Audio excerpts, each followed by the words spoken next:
Hello, hi everyone. Good morning, good afternoon, good evening to all of you, wherever you are. So let's begin with the topic for today, which is the feet, ankles, related to our topic, which is the planet Jupiter.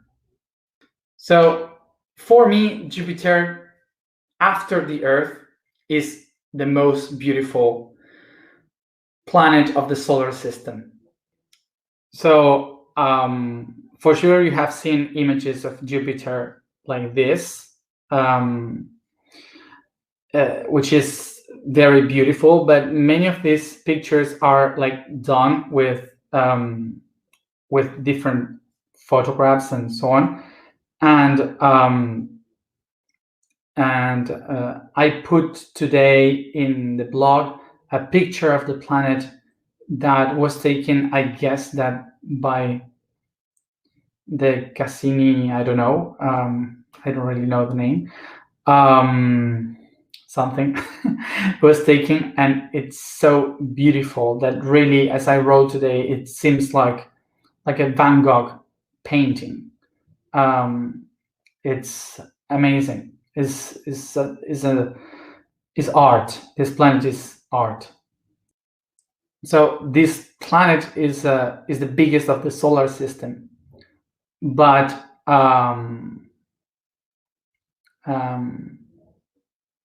is made up with gas. That's the size of the Earth aside Jupiter. Very small. So for sure, the most incredible image that you have seen from Jupiter has like one eye, like a big eye, and that eye is a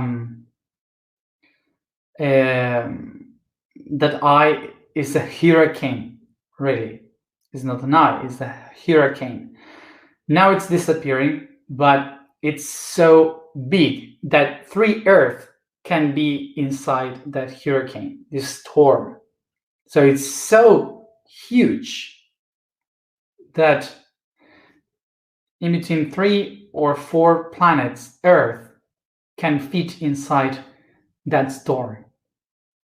So the planet is so gassy that that even the nucleus is only liquid. So is basically the whole nucleus is liquid, and it doesn't have a surface like Earth. It is only liquid that starts to go to become gas in the atmospheres and different kinds of atmospheres. This planet is all made up with gas, completely gas.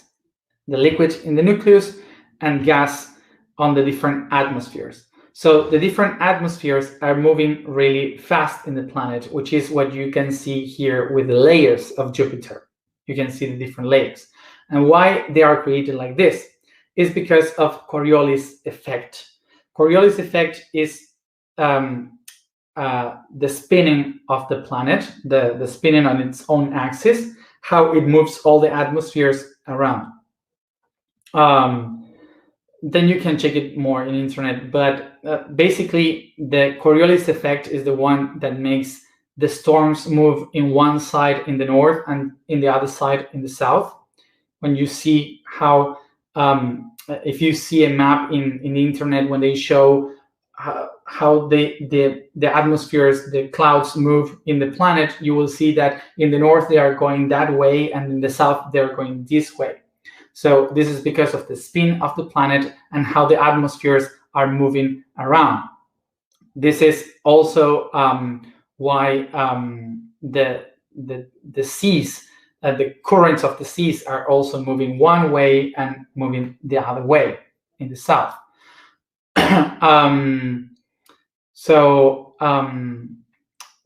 that's because of the spinning of the planet, and this planet spins so fast that the Coriolis effect is really fast, and also it's also not only fast but also is gas. So that's why the whole planet doesn't have like us mountains and plants to oceans to treat different this Coriolis effect. So it's all gassy. So that's why you can see the layers of different gases organized according to its weight, okay, its density. So that's why you can see like layers of a cake in Jupiter because of this fast movement. So you can see how some of them goes that way, some of them comes this way. So it's really beautiful how you can see this effect. And it's so fast that the spinning is so fast that it creates many storms. So the winds in this planet is 300 kilometers per hour and 500 kilometers per hour. So it's really heavy. It's all gas, so nobody can live there, but it's very heavy. But of course, this planet is impossible to live, not only because of the winds, but also because the entire atmosphere is made of hydrogen and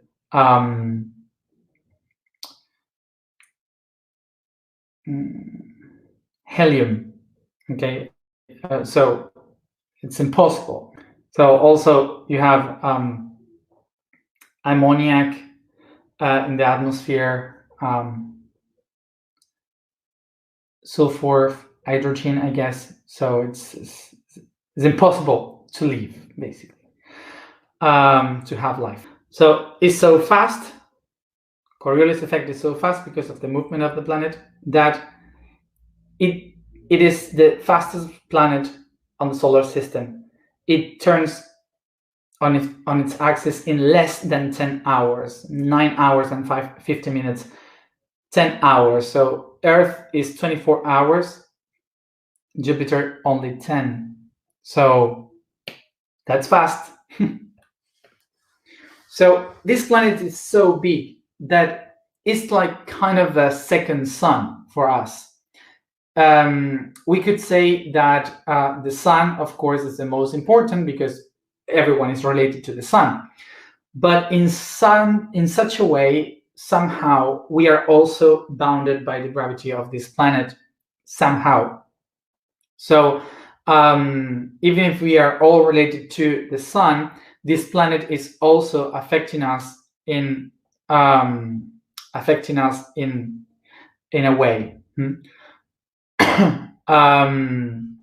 So it's like telling us that there is an important path towards Jupiter.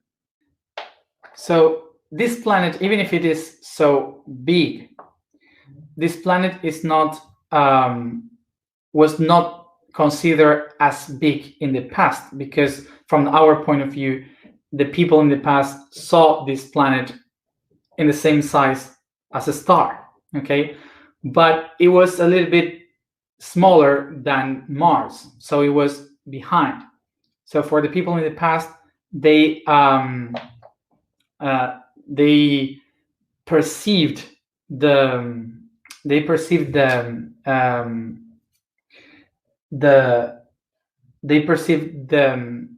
planet as something that was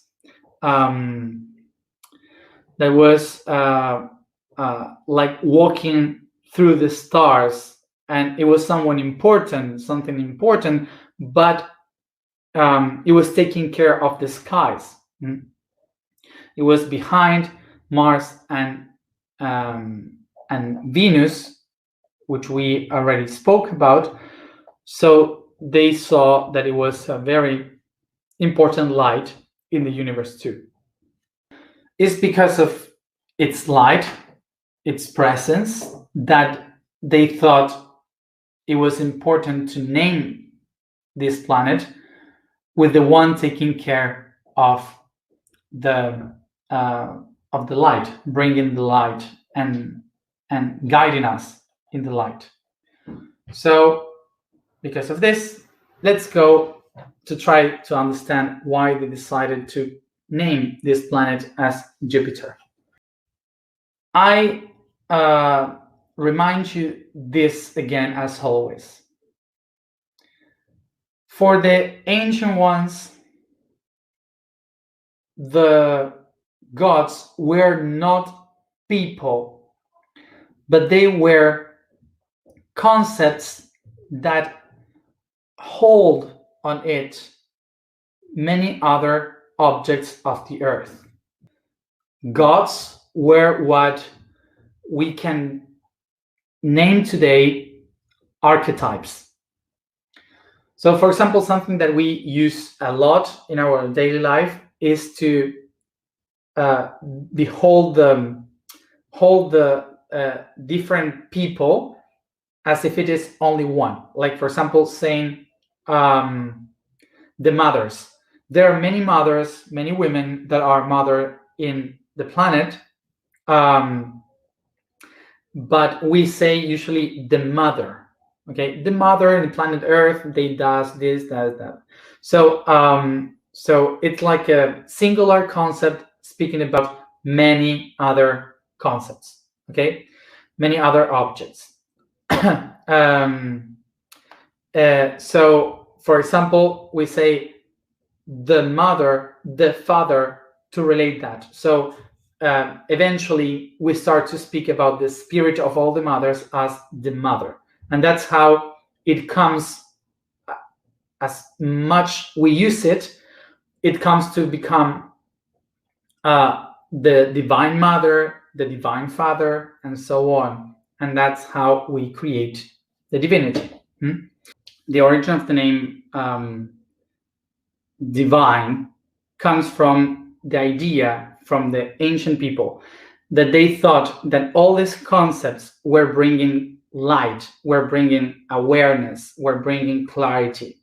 Okay, so because of this, they started to call the day of the wisdom, the day of the beauty, the day of the war. So because of this clarity, they named the divinities as the day of or the light of. Okay, so in the European languages, you name this light, you name it Yewo.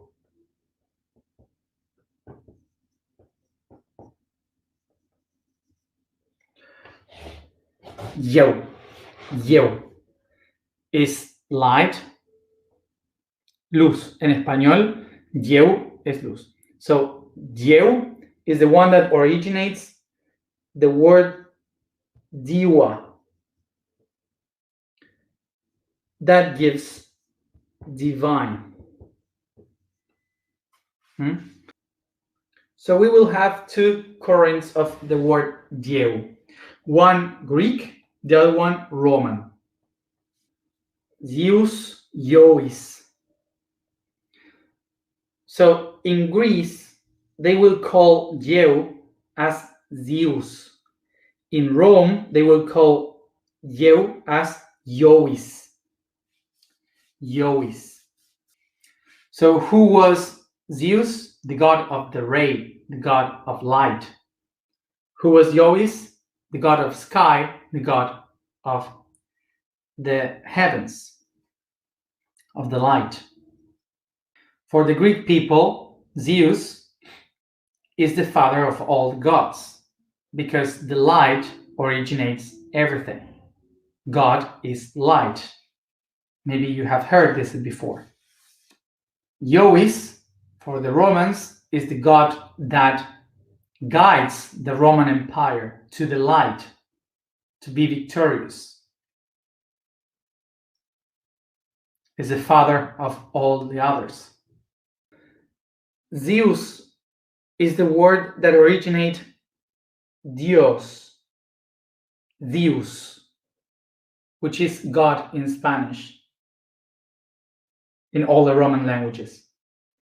So every time that we say God in Spanish or any Roman languages, we are saying Zeus, the Greek concept of the father of light, the god of light. So for both of them, from the Greek and the Romans, Zeus, Jovis, were the father of light. So in the Indo-European language, father, you will say Pitar.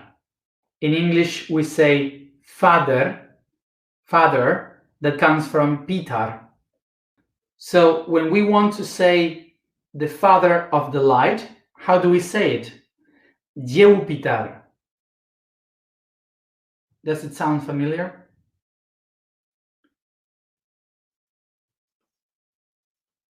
Jupiter.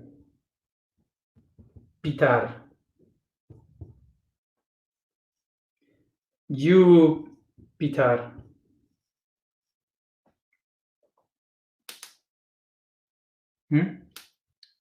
Jupiter originates from the word the father of light. So in the past, let's go to the very origin of our humanity again. When we were animals and we started to be nomads, okay? So we started to walk around to the horizons. So we had two different concepts here. The male, the alpha male, and the female alpha. I don't know how to say it in English. So we had the alpha male that was the one going ahead, opening the path, because they were nomads. So they were trying to move to the horizon and to open the path. And behind there was the female alpha that was the one taking care of the family. And now I will again try to say this. Don't think about males being over the feminine here. We are speaking about the ancient way of seeing the things. For the antiquity, the female alpha was the most important thing. It was the sacred feminine. Without the feminine, there was no humans. There were only three. They needed to have much more. So if the female was in front, opening the path, anyone or anything can kill her. And without feminine, no humans. So this is why we have to understand that it's not about why the women has to go behind. They were behind because they needed to be protected, because otherwise no humans. Okay, so it's important to understand this, that is, don't think about that with the point of view from our civilization. Okay, today we have to go back. This is not how do you say patriarchal civilization or the basis of the patriarchal civilization. This is protecting the most sacred thing, which was the feminine. Okay, so now we see this. Why the father became the light? Because what was the concept that could unify all the fathers, the alpha male, that were guiding the people through the horizon? The way in which they could be all together in one concept was the sun. Because the sun is the nomad aspect of someone that goes out from the horizon, goes up and goes all around the skies and then goes down in the west. So it was guiding all the nomads people. So that's why for the nomads, the father of light was in the sky, was the sun. So that's the origin of our Lord, our Father, which is in the sky. Who is in the sky? So that's the concept of that Father being in the sky, and the Mother on the earth, because they had to stay in the caves. So this is the concept of history of how we put the Father in the sky. It was a nomad concept. Okay? That's why we started to call God as a father in the sky. And that's why Jupiter, the father of the light, is the one that guides us as nomads into the horizon to seek for something that is set, put there in front, ahead. And in Latin, we say this proposit, something that is put in front. Proposit is the origin of the word purpose.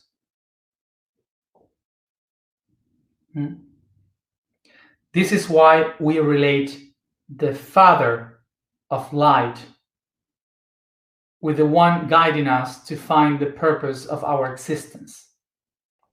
And this is why we named in the past to that light in the sky, guiding us in the horizon, as Jupiter, to guide us towards the purpose. So let's remember this again. The idea of a divine mother and a divine father is just a projection of our human point of view towards the universe.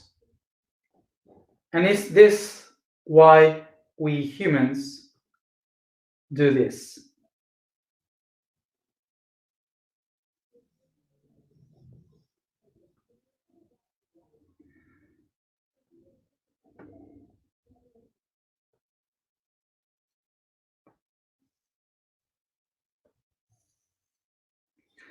Alpha y omega, alpha y omega.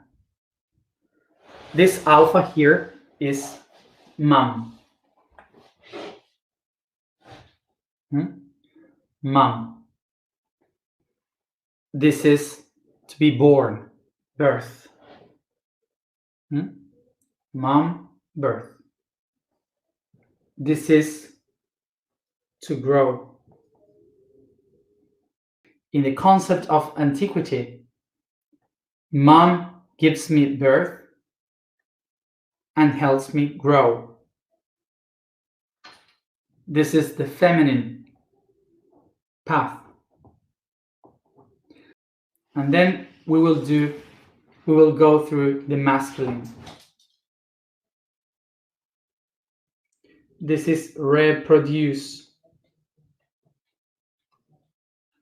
And where it goes to dad, to the father, to die in dad. This is the circuit from the mother to the father, and once I die, I go back to be born. This is the cycle of life. There is a part that is ruled by the feminine and a part ruled by the masculine. Being female or being male, doesn't matter. What this means, that we come from the mother and we go to the father. Have you heard that sometime? I come from the mother, I go to the father. I come from the birth, I go to die. So if I come from the mother, from the womb, from the uterus, and I see in front of me in the proposit, in the purpose, I will find the path of the of death, the end, the father. So this cycle is something that is living in ourselves from the very beginning, before we were animals. We have been produced by this cycle. So our mother creating us, making us grow, and then we had to follow the father, where the father said where to go. This cycle makes us go through a process of transcendence that makes us come back in the next term. So because this cycle and how we repeat it once and again, this cycle get us attached to the idea that we always have to accomplish something in front, that we need to go to do something, to follow what others are saying, that we have to accomplish a purpose in our life. Is a constant cycle that got stuck in our cells, is a programming. Is in this way in which we humans created the idea of purpose. And from living it with our bodies, it came into our psychology, which comes from the Greek word psyche, that means soul. When we do something many times, repeat it once and again, it becomes a mechanism, a programming.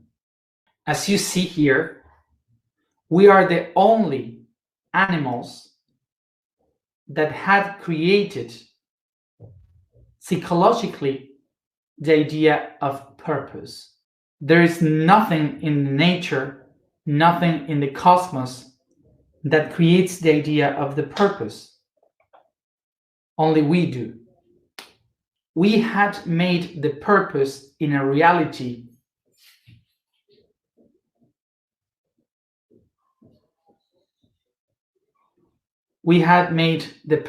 into a reality because of the repetition of looking something that is in front.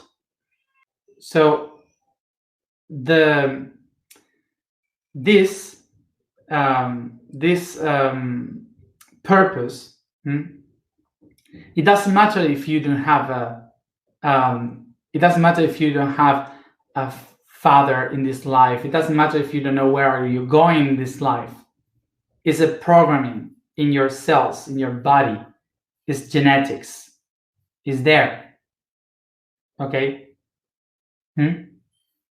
So what is the purpose then?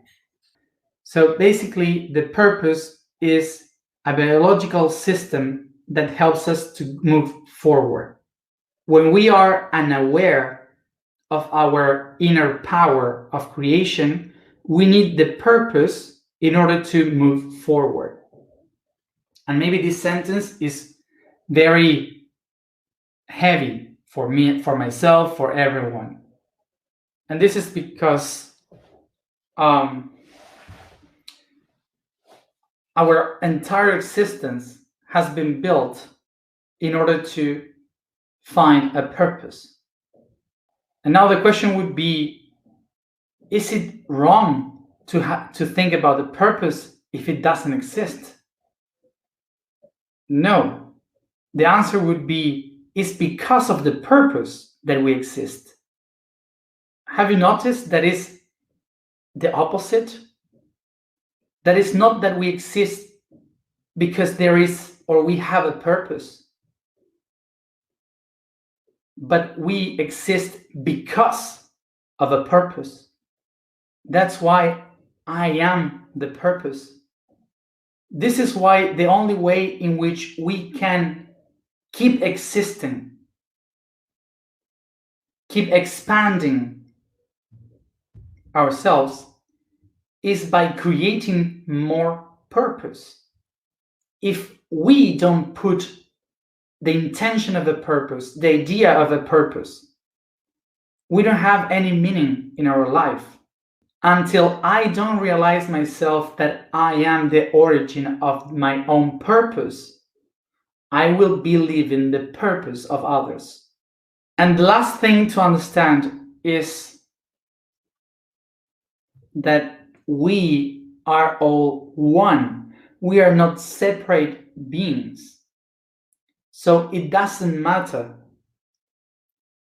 from which dimension I am receiving a purpose, if the sixth dimension, the seventh dimension. It doesn't matter if there are beings telling me what to do. All of it is my own, because there's no time, no space for the I am. So it is my own self projecting purpose of my own self. So there are no beings in other dimensions telling me what to do. It's my own self in different levels of consciousness reminding me what I was willing to do. I know there are many things, but each one at its own time. So is there a purpose? No. But I am the key to create the purpose. The biggest freedom that one can have is to acknowledge that it's myself who creates the existence. And that path is really hard, because that's the path of the solitude.